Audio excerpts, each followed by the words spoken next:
creating an opportunity to counter-attack right away. So with Foden and Kevin De Bruyne,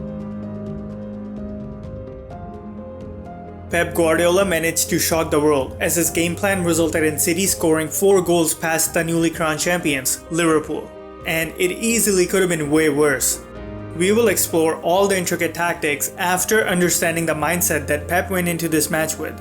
Every single time Pep has faced Klopp in the past, Pep's deep-lying players got marked extensively throughout the match, unless they dropped into the back line. So in the past, he had to come up with different ways to bypass Liverpool's high pressure. But that wasn't as effective as he would have liked. So for him to make a statement in the match where he had to give Liverpool guard of honor, he had to come up with something special. And to his credit, he did it. City's formation was a lot more complicated than what it seems like on paper. This is because Pep knew Klopp would stick with his usual formation of 4-3-3. So Pep decided to change a few things to better adapt to Klopp's game plan. Gundogan was specifically chosen to tweak the build-up play and help Rodri protect the back line. This made it so that Liverpool would always have an extra player to mark all over the field.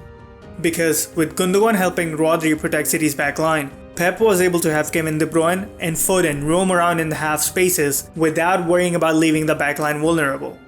The reason Pep did this was to nullify Liverpool's high press, which is a crucial part of Klopp's tactics. Liverpool's high press is so effective because it targets the opponent's deep-lying player, slowing down their build-up play. And then the far player stays ready to press the nearby centre-back as soon as he thinks the possession is going to be rotated. This either results in Liverpool forcing their opponent to go long, or dispossess them in a dangerous area, creating an opportunity to counter-attack right away. So with Foden and Kevin De Bruyne in half spaces, Pep essentially forced Liverpool's midfielders to always worry about multiple players at once. And since Liverpool's wide players had to worry about City's fullbacks, only Firmino was able to effectively close down any City deep-lying player, considering Liverpool's midfielders were already occupied. That allowed the forward midfielder to have plenty of time and space on the ball before he was forced to make a decision. This put Liverpool in a position where they can either close down the open player by committing to high-pressure defense, but leave plenty of gaps in their shape for City to exploit, or play it safe and leave little to no gaps, but allow City to use the space on the flanks to advance up the field. Notice how Wijnaldum has to go up and close down an open player, and then has to rush back to cover another open player, which he fails to do in time. Even if Liverpool managed to mark both defensive midfielders, City would use players in half spaces to penetrate Liverpool's shape. All this is what Pep came up with to bypass Liverpool's high pressure when building up. However, nothing went according to the plan for a while, because Liverpool's high pressure was too much to handle for City at times. This resulted in Liverpool dispossessing City in dangerous areas a few times. Liverpool became more and more dangerous as time went on,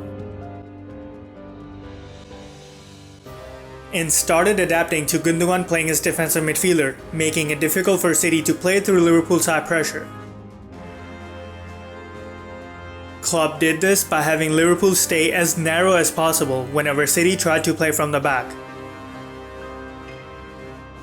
So, Pep had Gundogan drop into the back line only when City were in their defensive third, while Kevin De Bruyne dropped into the midfield to play alongside Rodri as a deep-lying player. Not only did this ensure that City had total control of possession when playing from the back, but it also allowed City to bypass Liverpool's attempt at compressing the field, trying to trap them on one side. Now, even though City clearly seemed like the better team, Liverpool actually spent more time on the ball.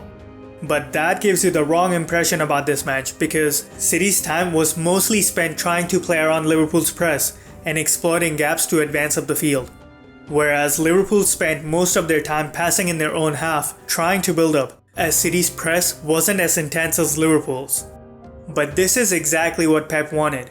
He employed an extremely high line so that Liverpool would focus on exploiting the space in behind City's defense time and again, only for his goalkeeper to get to the ball first and clear it right away. Liverpool were so determined on exploiting the high line that even when they bypassed a wave or two of City's high pressure, they would try to pick out either Salah or Mane with a long ball right away. In order to force Liverpool long, Pep had to make their build-up play static. So he wanted City to play as 4-4-2 when defending. This is because Pep was aware that Klopp loves to have one deep-lying player with the other two midfielders a bit advanced. So the two City players up top were tasked to cut passing lane to Liverpool's deep-lying player and force the nearby centre-back to make a move. Sterling and Foden were told to stay in their half spaces and cover passing lanes to Liverpool's fullbacks if they were advanced. This allowed Gundogan and Rodri to focus solely on Wijnaldum and Henderson respectively, even when they dropped deep. As a result, Liverpool were constantly having a difficult time playing through City. This forced Liverpool to go long a lot more than they would have liked. And although they were able to get in behind City on a few occasions, more often than not, Liverpool just transferred possession over to City by going long. Because unless they were pinpoint accurate, either the defender got to the ball first or the goalkeeper did. Pep essentially had Kevin De Bruyne, Foden, Sterling and Jesus playing in between the lines. And now that we know how City played through Liverpool, let's take a quick look at what they did in the final third. As soon as City penetrated Liverpool's shape, the widest forward would always make a run in behind to drag the nearby defender with him, creating space for a forward to receive a pass inside. City did this time and again to keep the ball moving after playing through Liverpool, allowing them to keep possession and regroup in the final third, and also used it to get in behind Liverpool when possible, as this helped to create gaps between Liverpool's backline as well.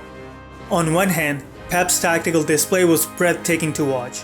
On the other, Liverpool had just become Premier League champions for the first time in their history, so I cannot really blame them for not taking this too seriously. However, it did result in Klopp's second worst defeat as a Liverpool manager, with his most worst defeat being against Pep's Man City as well. So I'm sure Klopp won't be too happy with how this game ended. If you enjoyed the video, share it with someone you know. What did you think about both Pep and Klopp's tactics? I would love to hear what you have to say, so let me know down in the comments below. Follow me on social media, links in description.